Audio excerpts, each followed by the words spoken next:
सगळे संघ होते 4 चाकीत नालतेत बाय. मग त्याशनी घरला घेऊन यायचा नाहीस वे चहा पाण्याला चला म्हणून. अगं आय त्याची गडबड होती ग म्हणून गेली. असं झालं वे. तशी बी ती लई मोठी माणसं आहे ती, कशाला आपल्या घरला येते रे.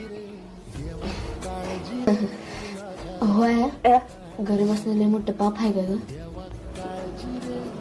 ज्याची त्याची परिस्थिती असते. हायस की मस्त तू आगावानी हायस, मस्त बदलशील आपली परिस्थिती. हा काय झालं नाही ना मुला. नाही जा मला लय भुका लागल्यात भाकऱ्या कर जा.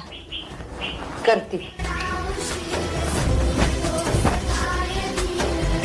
आय म्हणते ती खरं, ज्याची त्याची परिस्थिती असते. या भावकीला दाखवून द्यायसाठी का होईना, पण मी माझी परिस्थिती एक दिवस नक्कीच बदलणार. मग तर माझ्या आई बापाला इज्जत देतील का नाही. मला किती बी कष्ट करायला लागू दे, मी करणार.